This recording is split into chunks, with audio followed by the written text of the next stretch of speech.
as operadoras.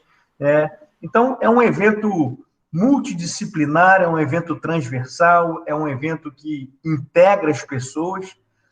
A gente tem a necessidade, para viabilizar um evento desse porte, de patrocínio. A gente não consegue hoje mais viabilizar um evento dessa magnitude sem o entendimento da iniciativa privada patrocinando um evento dessa magnitude, que entrega para as marcas algumas propriedades. A gente tem um evento que é de muita integração e de muita ação. Integração entre o público e o privado, entre a comunidade, a favela e o asfalto, entre a polícia, entre a Guarda Municipal, entre o Corpo de Bombeiros, entre a Anvisa, Secretaria de Vigilância Sanitária. São muitos órgãos que trabalharam e que trabalham de forma conjunta. Tem muitas regras que precisam estar sendo seguidas. É um evento que traz para quem assiste uma satisfação enorme, porque é um evento realmente mágico. A gente, às vezes, não acredita quantas operações individualizadas, num determinado momento, e naquele momento funciona bem. A passarela, né? Ali é um sonho que muitas pessoas realizam e que muitas pessoas repetem e que sabem que o carnaval é a vida delas. Então, a gente precisa entender o carnaval muito mais do que um evento turístico, mas é um evento cultural, é um evento social, é um evento que integra todos, né, dentro de uma cidade e, obviamente, potencializa a divulgação quando acontecem as coisas certas, quando o show entra dentro do ritmo que a cidade espera. Então, a gente tem muitos benefícios com o carnaval. A pergunta ela é muito complexa, porque exige um processo de comunicação integrado, comunicação interna com todas as equipes que trabalham, e uma comunicação externa para que haja a comercialização desse espetáculo. A gente tem uma quantidade enorme de controles, de regras, de monitoramento de trânsito, de horários, de fechamento e abertura de rodovias, de acesso. Então, assim, é um evento que precisa de muita disposição para se trabalhar nele. Não é um evento fácil, porque é um evento que a gente precisa de um plano A, um plano B, um plano C, a gente precisa de muita infraestrutura. A gente sabe que mesmo dentro do planejamento acontecem improvisos, e é preciso que a gente pense em 3 tipos de retorno para um evento como o Carnaval. O retorno de imagem da cidade, o retorno para o patrocinador, o retorno para a prefeitura. Quando eu falo para a prefeitura, eu vou falar aquele jargão que é conhecido por quem trabalha no trade, mas para mim, enquanto eu estive lá, era o meu mantra: a cidade só será boa para o visitante se for boa para quem nela vive. Então, se a comunidade não entende que o carnaval é importante, precisamos rever esse processo. Se a cidade entende, precisamos avançar com ele todo, de modo que a gente possa ter todo o apoio necessário da comunidade, da prefeitura, das empresas. É uma parceria de comunidade, empresa pública e empresa privada. Então, não sei se de uma forma compacta eu respondi a primeira questão, Fábio. Estou aberto aí a vocês e vamos construir. Na verdade, eu queria te perguntar, você falou uma coisa super interessante, Maurício, que é a questão das pessoas entenderem que o evento do carnaval, ele não é só um evento, né? Como a gente tem gente do Brasil todo aqui, então a gente tem Mato Grosso do Sul, a gente tem gente da Bahia, a gente tem gente de tudo quanto é lugar, às vezes a gente não entende muito mesmo, por exemplo, quem não é do Rio, não consegue entender a complexidade, e eu acho que você conseguiu passar isso na sua fala, que é organizar. Você falou a questão da promoção da cidade, né? Então, isso a gente sabe que como o Carnaval ele tem auxiliado nesse processo, né, ao longo dos anos, e isso é uma coisa muito bacana, o olhar de como... E é um evento complexo mesmo, porque, como você disse, depende muito dessa parceria, né? Então, não é um igual a gente vai organizar, que você tem o controle total daquele evento, porque o evento é seu, então você contrata os fornecedores, você cuida de todo esse processo, não. Você tem uma infinidade de processos paralelos acontecendo, uma infinidade de parceiros que interferem na qualidade da sua entrega, né? E aí a questão da segurança, que o Fábio falou também, a questão da segurança dos blocos também, que é um outro ponto-chave, porque tem todos aqueles carros alegóricos, tem toda aquela estrutura logística, né? Enfim. E nesse sentido, vamos entrar na segurança dos blocos, que eu acho que é uma coisa bem interessante da gente pensar, né? Porque é muito grande essa estrutura, esse movimento todo, né? São vários atores que você tem que pensar para o processo finalizar com sucesso, né? Professora, a sua colocação foi muito importante. Até aquele primeiro momento da fala, eu estava me referindo à questão da Sapucaí, desse evento que as pessoas conhecem e que a mídia apresenta, né? Mas quando a senhora traz a temática dos blocos, aí ainda é um esforço ainda maior, porque a gente está conversando sobre 7,5 milhões de foliões, espalhado por 30 dias em 660 blocos, né? Então, a logística, os acordos entre os patrocínios, o bairro, o IFAM, que toma conta do patrimônio, a parte toda da segurança pública e da segurança privada, a questão toda da acessibilidade e da mobilidade na cidade, a questão dos hospitais que precisam estar protegidos, da infraestrutura necessária também de postos de saúde, né? Assim, é um conjunto ainda maior, né, nessa operação, em que a gente já há 3 anos ou 4 terceiriza essa operação, essa produção. A gente abre um processo de licitação, né, para uma empresa organizadora de eventos operar isso. E o que a gente faz enquanto empresa pública é administrar esse processo de uma empresa contratada, que no caso foi a Dream Factory, né, para tomar conta dessa operação, da montagem dos postos de saúde, da instalação dos postes de iluminação, de segurança, da contratação dessa mão de obra, que são milhares de pessoas trabalhando ao longo desse tempo. É a infraestrutura de água, é a infraestrutura de todo esse deslocamento, ou seja, tem uma série de elementos que estão dentro desse composto que é licitado para essa empresa organizadora de eventos administrar. E, em contrapartida, a gente tem a questão da captação do patrocínio para viabilizar isso, e o que torna também essas empresas rentáveis. Isso se abre um processo de licitação para que elas possam estar tendo chances parecidas ou iguais de poderem concorrer no quesito de produção. Então, assim, um evento, são eventos. O carnaval não é um evento, o carnaval são muitos eventos. Porque também não é o carnaval só dos blocos, não é o carnaval só da Sapucaí, tem um carnaval que acontece nos bairros, tem um carnaval que acontece na Intendente Magalhães, que é o carnaval raiz, da onde surgem as grandes escolas de samba. São mais de 60 escolas que desfilam para que possam ter o direito, a chance e a sorte de estarem, né, ali na Sapucaí um dia. Então, assim, é uma competição, é um projeto de criatividade, de inovação, de gestão de equipes, de gestão de processos. Assim, o carnaval é um grande laboratório. Agora, o termo da moda na área de educação é economia criativa, né?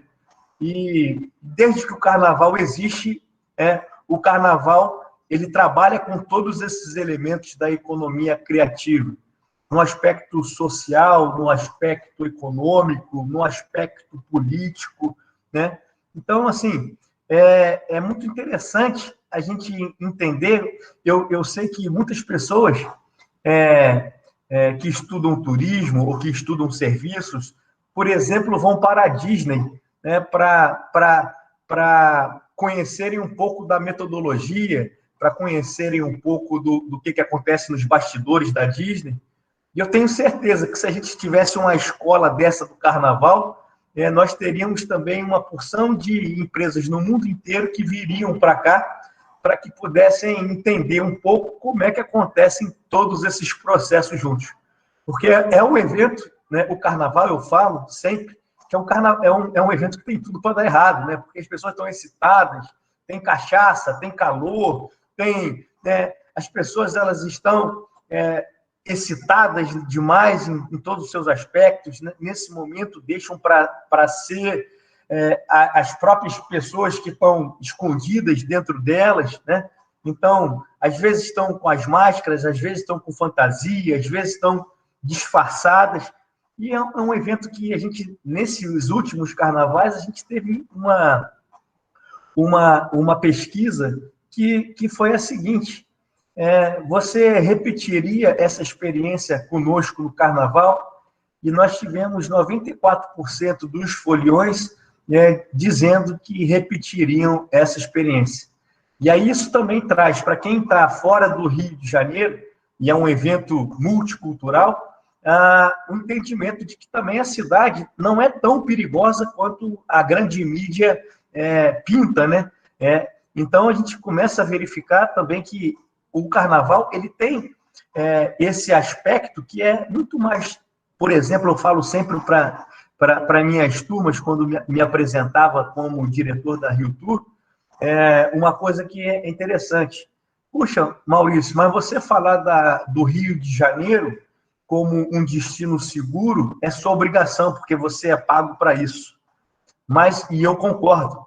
Agora, quando o público que visita fala isso sobre a nossa cidade, aí a gente começa a ganhar mais reputação, mais reverberação e mais credibilidade. E é por isso que os últimos anos têm tido um público muito maior do que os anos anteriores. A gente tem um crescimento contínuo de público, não só para blocos, mas também para Marquês de Sapucaí. O que mudou um pouco, aliás, mudou bastante, foi o público que nos visita, por uma questão também de mudança comportamental, no sentido do turismo em si. Mudou muito o público do turista que nos visita no carnaval. Antigamente nós tínhamos um grande número de estrangeiros e hoje nós temos um número maior de brasileiros. Porque, assim, os deslocamentos são menores, porque, às vezes, a questão cambial favorece ou não favorece o brasileiro ir para o exterior, então ele pode priorizar um destino como o Rio de Janeiro. E o Rio de Janeiro ainda é um grande destino que está na cabeça e no sonho de muitos brasileiros e de muitas pessoas no mundo inteiro. A gente tem o privilégio, eu sou carioca da gema, como diz, né, assim, de morar numa cidade onde milhares de pessoas gostariam de passar suas férias. Temos muitos problemas, mas o Carnaval seguramente é um projeto de muito sucesso e que nos orgulha muito em relação à questão não só do evento, mas, sobretudo, da questão cultural, do movimento social, da possibilidade de integração entre todas as classes envolvidas dentro de um espetáculo que é talvez o maior, se não o maior, mas o mais bonito espetáculo da Terra, né? Perfeito. Fábio? A gente tem a pergunta aqui do Augusto, Maurício, que para você pode ser, né, porque a gente não entende muito dessa estrutura, e o Augusto está perguntando assim, aqui, como funciona a participação das escolas, se elas pagam alguma inscrição, se para participar dos desfiles, como que funciona? Eu sei que são as comunidades, né, que estão à frente das escolas, geralmente elas são ligadas a com alguma comunidade, você falou muito bem, hoje muito se fala do turismo criativo, mas o Carnaval do Rio já é um exemplo desse turismo criativo, né, de envolver as comunidades. Fala um pouquinho de como que é a participação das escolas para a gente. Aí pensa num campeonato de futebol, né? Assim, onde a gente tem ali uma disputa entre muitos times de primeira divisão, times de segunda divisão, times de terceira divisão. É mais ou menos o mesmo formato. Só que quem administra normalmente é a Liesa, que é a Liga das Escolas de Samba. E o que acontece é que é um campeonato. A gente tem 2 dias que são especiais, tem 2 dias que são de acesso, e tem mais ainda um dia que é da Intendente Magalhães, que foi aonde eu falei que é um bairro na nossa cidade do Rio de Janeiro, que tem ali mais 60 clubes, ou seja, 60 escolas disputando uma vaga para essa linha de acesso. Então, é uma competição milimétrica, porque entre a empresa que ganha entre a escola que ganha e a escola que perde, são milésimos de diferença. É como se fosse uma corrida daquela de corrida, aquelas do Bolt, né? Que uma pessoa entra na disputa e chega com 10 segundos, a outra chega com 10 segundos e alguns milésimos. Então, é uma disputa que acontece, ou seja, não é uma escolha da Liesa que uma ou que outra escola se apresente, elas passam por isso, há um sorteio também em relação à questão da ordem do desfile, e há um julgamento em 3 áreas, praticamente, da Sapucaí, onde vocês provavelmente não conhecem a operação, mas já devem ter visto na televisão. Aqueles jurados fazendo vista, observando os mínimos detalhes, e depois, no final, na quarta-feira de cinzas, tem a apuração. E a apuração é aquela história, nota 10, nota 9, nota 9, e isso traz para a gente, assim, aquela emoção de saber quem é que disputará no ano seguinte uma vaga no desfile especial. Quem é que sai do desfile especial e volta para o grupo de acesso? Quem do grupo do acesso vai para a área especial? E quem lá da Intendente Magalhães entra, então, nos grupos de acesso para partir para o grupo especial. Então, mais ou menos, é como se fosse um campeonato, não de futebol, mas de escolas de samba, onde esse campeonato já começa a acontecer logo depois que acaba, na escolha do samba enredo, na escolha do tema, na escolha dos artistas que vão fazer parte, do elenco da escola, o grupo mais duro, né, naquele momento. Então, assim, é um caso de muita organização, planejamento, técnica, criatividade. Assim, é uma experiência ímpar poder ter trabalhado aí nesses bastidores durante muito tempo.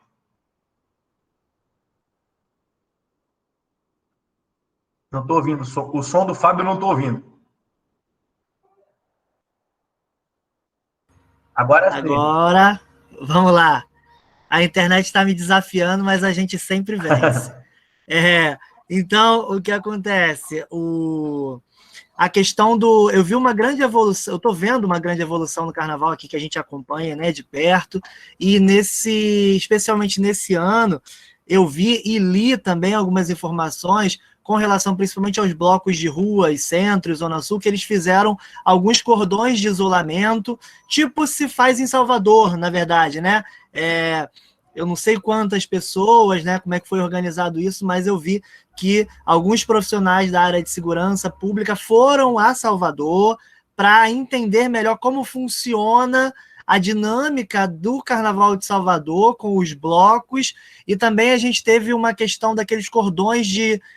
fecharam ao acesso algumas ruas que chegavam aos blocos principais, e ali você já fazia uma triagem para você revistar bolsas e evitar que as pessoas entrassem na folia com objetos que não eram favoráveis, que poderiam prejudicar ali a maravilha da festa, né? Então, eu queria que você falasse um pouquinho sobre isso. Eu sei que você participou de algumas reuniões aí fundamentais e estratégicas também com relação a essa inteligência, né? Porque, como você já disse anteriormente, o carnaval termina um, começa o outro. E a gente sabe que a experiência do Carnaval de Salvador está sendo positiva há alguns anos, né? Então, eu queria que você falasse um pouquinho sobre essa questão também. Perfeito. O planejamento do carnaval, assim como as escolas planejavam as suas apresentações, a cidade começou a desenvolver esse planejamento com um ano de antecedência também. Então, a cada mês, nós reunimos todos os atores esses que estavam distribuídos em áreas de segurança, área de saúde, área de transporte, em alguns momentos todos juntos, em outros momentos reuniões específicas. A gente entende que o maior desafio de um evento desse é a percepção de segurança. Como eu falei, um evento desse, ele precisa gerar retorno de imagem para a cidade, ele precisa gerar retorno de imagem e de retorno financeiro para o patrocinador. E um evento como esse também precisa gerar um retorno financeiro para a prefeitura. Então, a gente entende que um evento desse sem segurança, ele não beneficia nenhuma das partes. Então, há uma concentração de esforços, e aí houve um plano que era justamente de criar cordões de isolamento, cordões de filtros, onde detectava-se objetos impróprios, elementos que não poderiam estar entrando no evento. E é claro que uma hora ou outra foge, né, de algum controle. A gente sabe que, por mais esforço que a gente tenha, mas eu tenho certeza que vocês que estão nos escutando, nesses últimos 3 anos de carnaval, pelo menos, vocês não têm ouvido falar de nenhum arrastão em bloco, você não tem visto a polícia de uma forma isolada, trabalhando por exemplo, com muita violência. Ou seja, a gente teve um crescimento e maturidade de todos esses atores. O Corpo de Bombeiro, a Guarda Municipal, ela foi extremamente presente nesse processo, e isso se estabelece com muita parceria, com muita conversa, com muito diálogo. A Sete Rio, ela foi impecável no seu trabalho de gestão de fluxo. Maurício, não teve problema nenhum, você está falando que o evento foi mágico? Não, tivemos muitos problemas, né? Só que nenhum dos problemas não estavam previstos, no sentido de congestionamento em alguns dias, depois, às vezes, um problema aqui, outro acolá, de um furto, de um assalto, de alguma coisa nesse sentido, um evento com 7,5 milhões de foliões, mas vocês não viram, por exemplo, assassinato, morte, estupro. Esses eventos maiores, normalmente eles tendem a gerar alguns problemas, mas os nossos carnavais, eu posso afirmar a vocês que tivemos alguns problemas, mas nenhum desses que contribuísse para exterminar a nossa reputação de cidade, de organização e de espetáculo, porque é também uma manifestação cultural. Então, aonde as pessoas elas estão envolvidas, né, todas elas, é muito mais interessante, porque elas se sentem partícipes desse processo. Talvez, eu acho que esse fato que eu esteja contando a todos aqui que estão nos escutando, ajude na organização. Ou seja, quando está todo mundo participando de uma forma direta ou indireta de um espetáculo para a cidade, de um evento para a cidade, de um movimento econômico e social para a cidade, a gente tem um grau de comprometimento maior da população. Isso é bem legal, Maurício. E outra coisa que você estava falando anteriormente, que você falou que o pessoal vai à Disney ou lê aquele livro clássico, né, Os Segredos dos Bastidores da Disney, que é um livro muito interessante, que é algo muito recomendado, né, de leitura. O Rock in Rio começou a fazer essa ideia que você provocou, né? Porque as pessoas vão para a Disney para aprender sobre excelência no atendimento, e agora o Rock in Rio começou a oferecer esse curso. Professora Cristiane, né, que foi minha professora e agora está lá comigo no Senac, inclusive fez o Rock in Rio in loco, lá com a curadoria com a curadoria da HSM University, e agora eles fizeram esse projeto online, exatamente falando isso, né, que essa operação é muito incrível, essa operação ela é muito profissional e com excelência, e que a gente também pode aprender aqui, né? A gente já consegue ter aí com o Rock in Rio, por exemplo, esse grande evento, mostrando isso para ser um case de sucesso também, né? Eu queria te perguntar um pouquinho, Maurício, também sobre o Réveillon e sobre algumas iniciativas que a gente viu no Rio em alguns anos anteriores, mas que se vê novamente em Salvador, com alguns eventos antes e depois do Ano Novo, ou seja, começando ali com um festival de verão, né, alguns eventos que passam pelo Natal, vão ali próximo do Ano Novo, e depois, alguns dias depois, com eventos com os grandes cantores, com os grandes artistas da região. Eu queria saber sobre esse movimento que acontece lá, e se isso é pensado, foi pensado enquanto você estava trabalhando lá na gestão, e foi pensado, pode ter sido pensado, mas como ainda não foi executado, o que você acha desse caso de sucesso que existe lá, que os números do Carnaval de Salvador, na verdade do Réveillon de Salvador, são sempre crescentes e com essa proposta, né? Eu queria saber que você poderia falar para a gente sobre essa proposta. Fábio, a proposta é interessante porque faz a gente ocupar a cidade por mais tempo, né? Então, só por conta desse objetivo, já seria interessante a gente pensar na antecipação do evento para que os convidados pudessem chegar antes, pudessem contemplar, por exemplo, o Réveillon, e permanecer, por exemplo, já até o dia 5 ou 6, onde nós faríamos, então, já uma abertura para um pré-carnaval. Isso traz para a gente uma condição de pensar que os eventos são muito distintos, os públicos são muito distintos. No caso do Réveillon, eu queria primeiro dizer o porquê e como um evento do porte do Réveillon, que também não é um evento pequeno, é um evento para 3 milhões de pessoas concentradas na orla de Copacabana num único dia, é um evento que o espírito das pessoas para esse dia é um. Normalmente as pessoas vão para um evento de Réveillon, elas vão vestidas de branco, elas vão com flores, elas vão com as suas bebidas ali controladas, elas vão com as famílias, vão com as crianças, vão com os idosos, vão pessoas com deficiência, cadeirantes, né?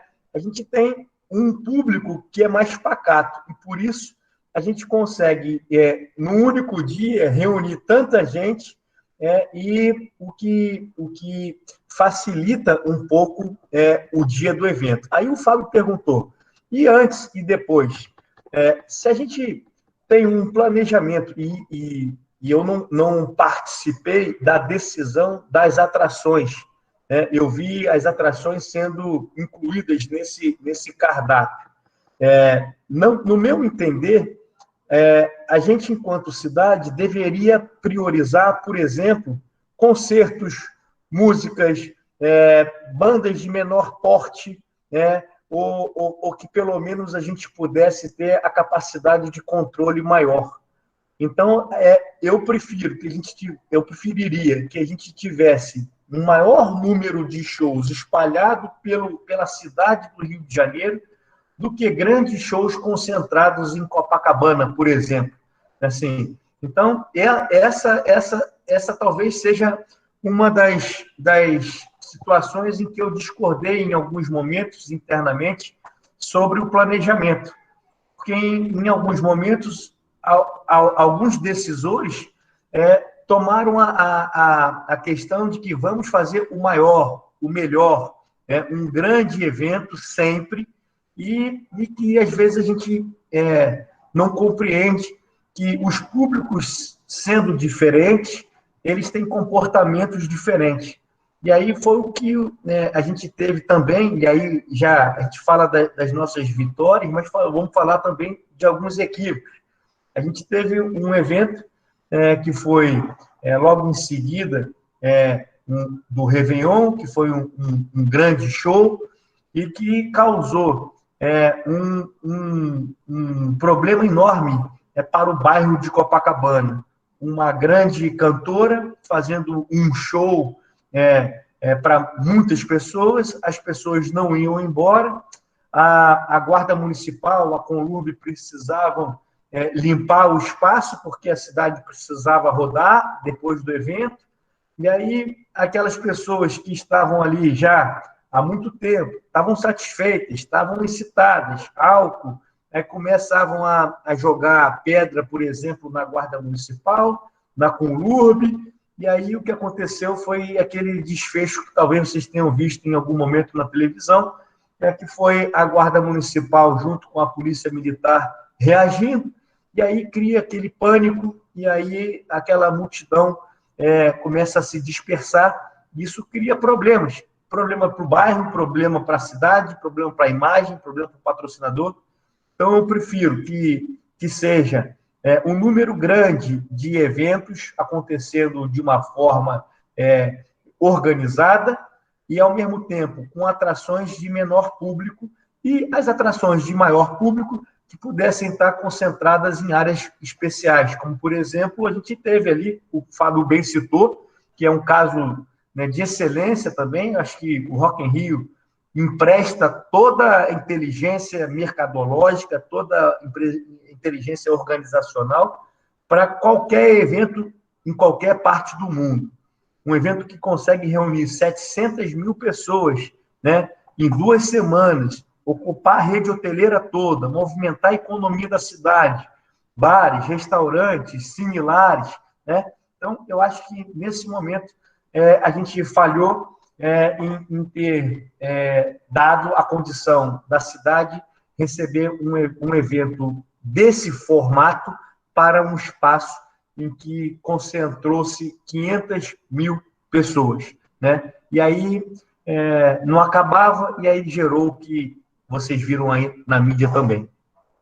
Então, a gente, enquanto gestor, a gente precisa aprender com nossos acertos, aprender com nossos erros e fazer essas análises para que a gente possa, a cada ano, aperfeiçoar, melhorar, aprimorar o processo de gestão, que precisa demais do apoio da Prefeitura, do Estado e da União. É um evento desse porte, é um evento que fala do Brasil. O Carnaval do Rio de Janeiro, o Réveillon do Rio de Janeiro, eles não falam de um evento de uma cidade, eles falam de um evento internacional. A mídia está concentrada aqui e a gente precisa capitalizar de forma positiva esses grandes acontecimentos. Mas, para isso, é uma dose de investimento, uma dose de integração, de recursos, de planejamento e de muita disposição para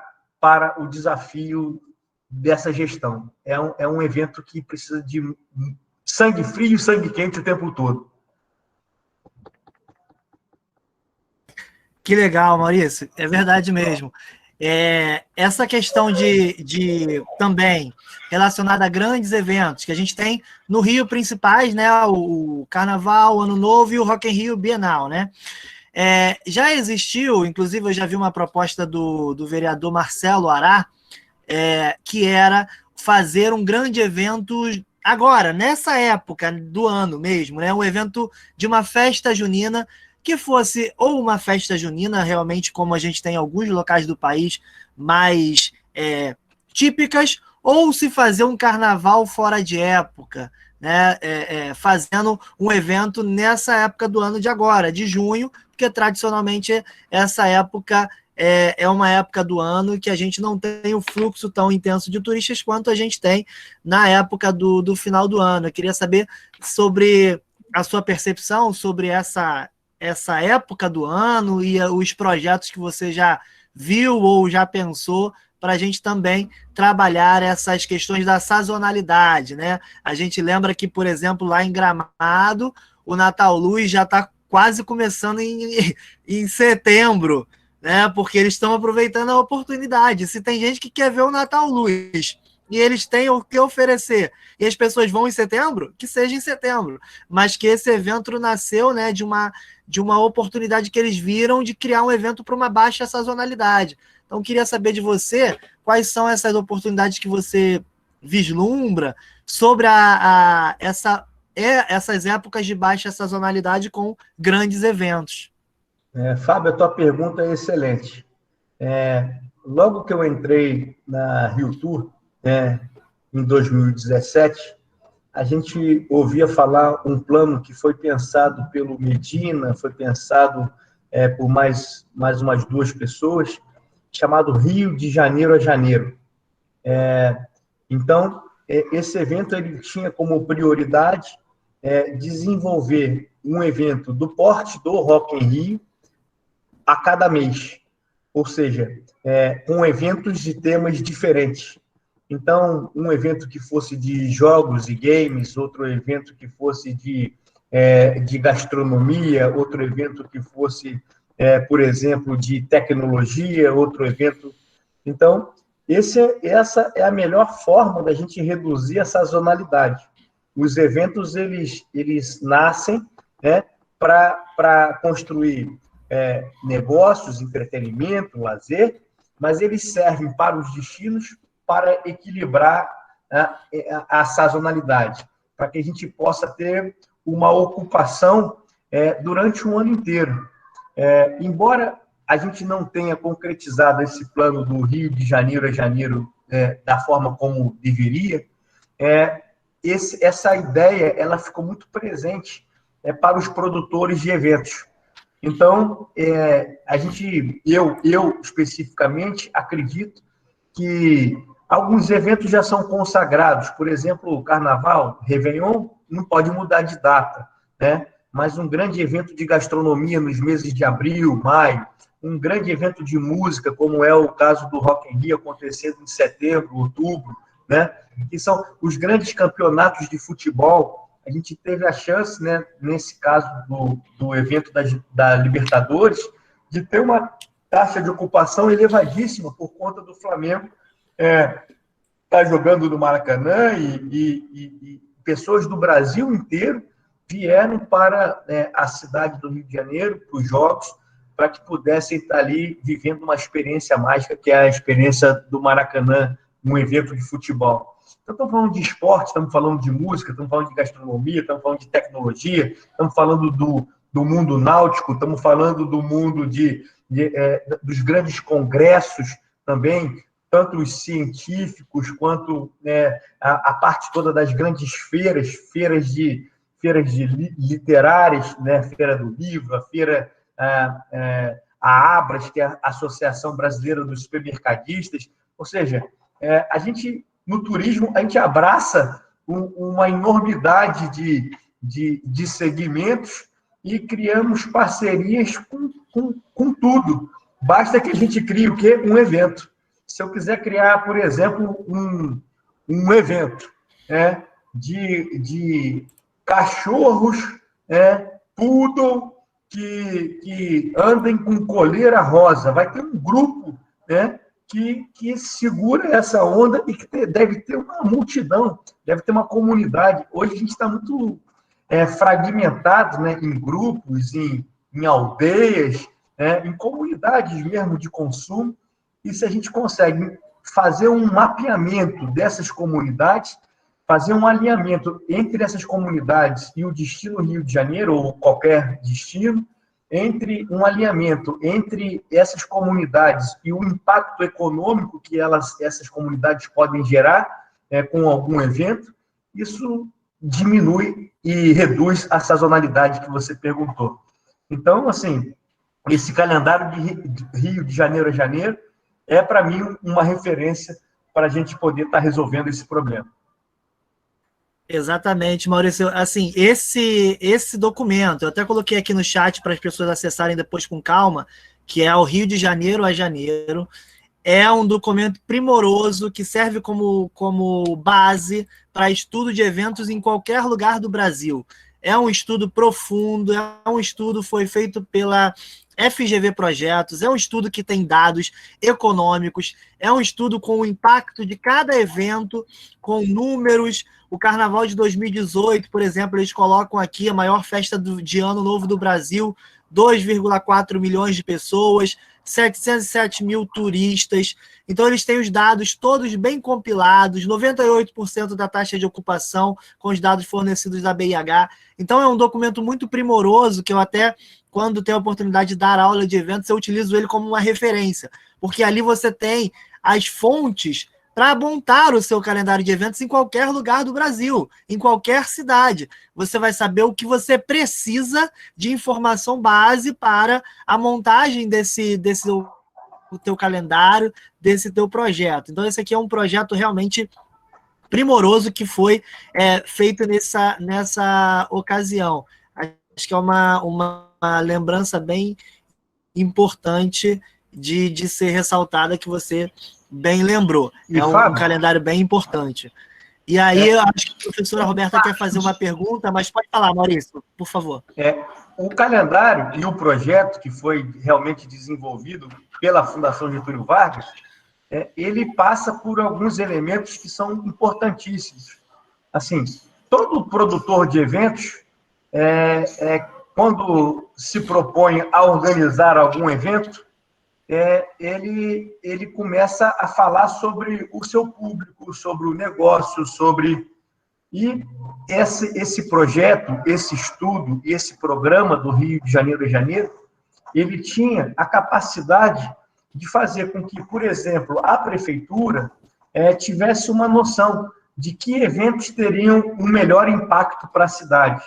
Quantos postos de trabalho diretos ou indiretos aquele evento geraria? Quantos quartos de hotel aquele evento ocuparia? Quantos empregos naquele momento aquilo ali viabilizaria? E quanto de imposto, quanto de tributos, quanto de taxas aquele evento? Então, assim, foi um grande estudo feito pela Fundação Getúlio Vargas, coordenado pelo nosso amigo professor Luiz Gustavo Barbosa, né? E isso traz para a gente assim, uma evolução nesse quesito. Foi também nesses últimos 3 anos que esse projeto Rio de Janeiro a janeiro, ele avançou. E, Maurício, na verdade, eu tenho 3 perguntas, eu já vou fazer as 3, são pequenininhas, porque eu já vi o nosso relógio, a gente já está quase fechando.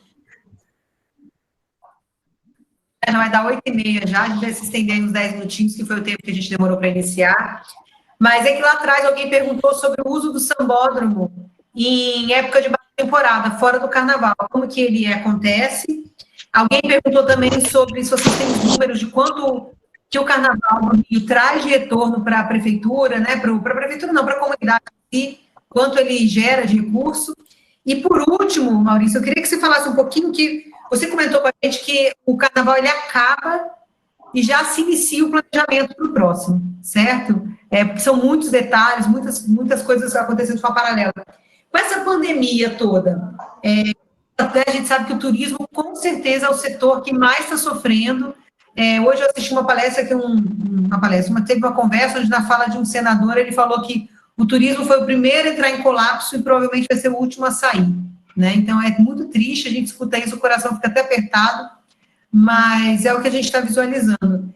E como que, já que precisa de tudo isso de organização, com essa questão dos lockdowns, como que está se imaginando a organização, esse turismo para 2021? Professora Roberta, foram 3 perguntas assim, distintas, né? Vou começar pela primeira. Uso do sambódromo ao longo do ano. O sambódromo é um equipamento da prefeitura, né? É um equipamento que precisa ser mantido. e, obviamente, ele tem um fluxo de visitação diária de mais ou menos umas 1.000 pessoas dia que vão a Sapucaí para verem a construção, a obra, passarem pelo evento. Então, tem ali um pequeno centro de visitação ali no Sambódromo, tem grupos de excursão param ali, mas ao longo do ano, a Sapucaí ela é alugada para também outros produtores de eventos. Então, tivemos shows como, por exemplo, esses eventos Elton John, tivemos aí eventos como esse Justin Bieber, tivemos eventos como Hollywood Rock em outros momentos, tivemos eventos religiosos, tivemos eventos... Então, assim, ele não tem a ocupação que eu gostaria que tivesse, mas ele é utilizado com alguma regularidade ao longo do ano. A partir de novembro, ele começa já a ser planejado e reequipado para o Carnaval. Então, de janeiro até novembro, assim que acaba o Carnaval, perdão, do dia que acabar o Carnaval até novembro, há uma necessidade de ocupação melhor do espaço. Em relação à questão de faturamento, né, a gente tem aí um número que pode ser um pouquinho a mais, um pouquinho a menos, mas na ordem de 7,6 bilhões de negócios, 4,8 bilhões de reais rodando na economia nesse período. A gente tem uma parte desse recurso, desse dinheiro, que é do município, a gente tem uma parte que é do Estado, né? Então, a gente imagina que o que mais vale a pena nesse processo é a circulação de dinheiro para o comércio, para a hotelaria, gerando emprego e renda. Então, essa é a ordem de grandeza nos números. E em relação à última pergunta, que foi a questão a atividade turística tendo sido a primeira a ser interrompida com a pandemia e provavelmente, e com certeza, será uma das últimas a retomar. Como é que fica a história do Carnaval? Na minha opinião, a gente não tem essa definição ainda exata, mas o Carnaval provavelmente deve atrasar um pouco esse ano. Eu acredito que o Carnaval ele vai acontecer, né? Porque isso, quando o Carnaval não acontece no Rio de Janeiro, parece que é outra cidade, né? Então, acredito que em abril, né, talvez seja uma data final de março, início de abril. Não é uma informação certa que eu estou dando aqui, mas pelo entendimento, pelo movimento que eu estou vendo, que o evento aconteça nesse período. Réveillon é uma outra dúvida, né? Porque a gente está com o Réveillon mais próximo, a pandemia maior, mas também não acredito. O ano novo vai virar, tem que passar para 2021 rápido, né? A gente vai ter um conjunto de regras, protocolos, distanciamentos que vão estar sendo respeitados, seguramente, mas acho que a gente vai continuar fazendo o Réveillon mais bonito do mundo.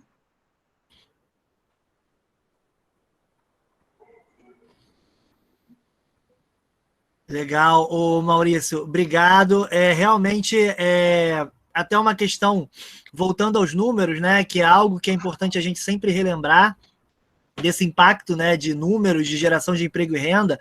Eu estava até vendo a live do Sérgio Saleitão, que foi o ministro da Cultura, lá com o pessoal da Apresenta Rio, e ele estava falando, né, que quando apresenta-se números em cultura e turismo, as pessoas se assustam porque não estão muito acostumadas, né, com essa questão. Então, é importante a gente sempre ressaltar, e esses estudos aqui da Rio de Janeiro a Janeiro têm um panorama interessante sobre isso. Então, a gente já queria caminhar aí para a finalização. Maurício, te agradeço muito a tua disponibilidade, sei que tua agenda é muito cheia, te agradeço aí por você estar contribuindo imensamente com o nosso conhecimento. Na verdade, eu até já coloquei os contatos do Maurício, ele está fazendo lives diárias no Instagram dele, eu vou até colocar novamente aqui o Instagram dele, e cada dia ele conversa com um profissional de alguma área que faça sentido para a gente escutar, né? Então é uma contribuição incrível que ele está fazendo nesse momento de conversar com vários setores da sociedade, e cada dia no Instagram dele eu vejo, acompanho e aprendo bastante com vários profissionais, né? Teve a primeira foi com o Fábio Passo. Então, assim, é desse caminho. Eu me lembro muito do Nivaldo, né? Nivaldo Gregório, que falou sobre a diversidade, que é o chefe de diversidade da Prefeitura do Rio, e quanta coisa interessante que ele apresentou ali para a gente entender e respeitar mais a diversidade. Enfim, o Maurício está fazendo essas lives diárias que eu recomendo fortemente que vocês acompanhem no Instagram dele também, que ele está colaborando. E aí eu agradeço imensamente pela disponibilidade. Ele já fez 3 lives hoje, então ele está nessa maratona de conhecimento. Eu vejo assim que algumas pessoas, né? O Maurício é uma pessoa que eu vejo que está se dedicando e contribuindo com a sociedade fortemente. Eu vejo que a Maria Luísa Trajano, da Magazine Luiza, também está se dedicando mais a esse tipo de trabalho. O Nizanguanais também, ele está dedicando muito do tempo dele para ajudar as pessoas da maneira que ele pode nesse momento. Então, se o Maurício, né, com todo esse conhecimento que ele tem, ele consegue contribuir agora com essas horas de conversa com essas pessoas, ele está fazendo isso. Então, é muito importante, né, a gente passar por esse processo atual como protagonista. E o Maurício, ele está sendo o protagonista, né, como eu já disse anteriormente, sem ser oportunista. Ele está deixando o legado dele de conhecimento para que a gente continue aprendendo e que a gente depois, daqui a 3, 6 meses, a gente retorne e veja aquela contribuição daquele profissional que o Maurício convidou para conversar. Então, é uma dica interessante aí que eu deixo para a gente seguir, né? Então, eu queria que, aqui já caminhando para os nossos momentos finais, que o Maurício fizesse aí os seus comentários finais, e a professora Roberta, em seguida, encerrará mais esse nosso encontro e já falará também sobre um pouquinho do nosso próximo convidado da próxima quarta-feira. Maurício, muito obrigado. Fábio, muito obrigado aí pelo carinho. Eu que sou teu fã aí, você é um cara que mora no meu coração. Professora Roberta, muito obrigado. Eu acho que eu não fiz nada demais. O que eu faço, eu falo sempre, eu tento retribuir ao mundo o que o mundo me deu. Me deu a oportunidade de estudar, me deu a oportunidade de estar com saúde e de ter muita esperança, não do verbo esperar. Sou uma pessoa otimista, sou um cara entusiasmado, sou um cara apaixonado pelo que faço, apaixonado pelas pessoas, e isso vai abrindo portas. Então, eu gostaria muito de falar para todo mundo que está nos escutando, assim, às vezes a gente está num momento mais difícil, às vezes a gente está num momento... Mas se vocês não tiverem sem ar, vocês não têm problema nenhum, né? A gente tem alguns obstáculos. Então, os obstáculos a gente pode superá-los de uma forma inteligente, com ajuda, com apoio, com informação, com conhecimento. Então, eu queria, Fábio, agradecer demais aí o convite que me foi feito. Espero que eu tenha contribuído de alguma forma com toda essa turma aí bacana que está nos assistindo de diferentes lugares do Brasil. Gostaria que vocês pudessem, assim que as coisas melhorarem, pensar em virem para o Rio de Janeiro, ou seja, o Rio de Janeiro vai ser sempre uma cidade maravilhosa e vai estar sempre de braços abertos para todos vocês. Queria só fazer uma provocação. Eu não sei se as pessoas estão me vendo todas. Estão me vendo, Fábio? Eu não sei. Eu queria provocar só de uma forma agora, a minha última possibilidade é pedir para que as pessoas levantassem a mão direita. Dá para levantar a mão direita? Só a mão direita. Essa mão direita dá para colar aqui no ombro esquerdo, aqui? E essa mão esquerda dá para colar no ombro direito? Dá para dar uma torcida assim, bola assim, outra assim? Esse é o meu abraço que eu deixo em vocês aí. Muito obrigado. Até a próxima. Sempre que vocês me chamarem, eu vou estar à disposição de vocês. Até breve. Nossa, Maurício, muito obrigada. A Débora ficou ali, que está com uma atadura, ficou ali tentando abraçar. Mas foi muito bom, Maurício, muito obrigada. É muito legal quando a gente traz um profissional de uma outra realidade, né? Para poder conversar um pouco com a gente. Eu sei que tem muita gente do Rio também aqui no grupo, mas muita gente de outros estados. Então, tudo que você disse foi muito bacana, porque a gente não tem a oportunidade de ter um olhar da organização desses eventos que a gente tanto visualiza, e tanto admira, e tanto usa, às vezes, como case também em sala de aula. Então, nosso muito obrigada mesmo, que a gente se encontre em outras oportunidades. Tá? Sucesso, muito obrigada. Para vocês aí, tudo de bom. Obrigada. Gente, rapidinho para a gente fechar sobre a nossa próxima live, na próxima semana, a gente vai falar com a Priscila Zaricha. A Priscila, ela é proprietária de uma agência de viagens, ela que está coordenando um projeto que chama Integração Trade. O que é esse projeto? As agências todas, né, muitas agências se juntaram nesse momento de pandemia para tentarem se fortalecer, tentar verificar o que elas podem fazer nesse momento para que elas não findem, né? A gente sabe que as agências estão sofrendo muito com essa questão. Então, ela vem falar em nome de todo esse grupo, de todo esse movimento que chama Integração Trade. Ela é de Tubarão, Santa Catarina, e aí a gente está na próxima semana, e eu adorei, gente, eu falei com ela, e assim, eles estão num movimento nas redes sociais fortíssimo, sabe, com umas campanhas, se unindo, se fortalecendo. Então, ela vai vir falar um pouquinho para a gente sobre a agência, mas principalmente sobre esse movimento que as agências estão fazendo agora, em meio a essa situação toda. Então, convido todos vocês. Espero, Senhor Deus, que semana que vem não tenhamos um problema de acesso. Por favor, vou entrar ninguém antes, Fábio, porque eu já estou... O coração não aguenta mais. Mas é bom com emoção. Sem emoção não tem graça. Eu prefiro um pouco menos. Mas vai dar tudo certo e na próxima a gente se encontra, gente. Muito obrigada. Já estou acostumando com esses rostos aqui nas quartas-feiras, né? E já está quase no fim, né, Fábio? A gente tem aí mais 3 próximas lives, né? Já estamos caminhando para o final aí. Vamos inventar outras. Dá vontade, né? Não vão faltar oportunidades. Tá bom, gente? Ó, beijo. Tchau, gente. Obrigado. Boa noite. Fiquem bem aí. Até a próxima. Valeu, pessoal. Muito obrigado, hein? Tchau. Obrigada a você. Tchau, tchau. Todos, gente.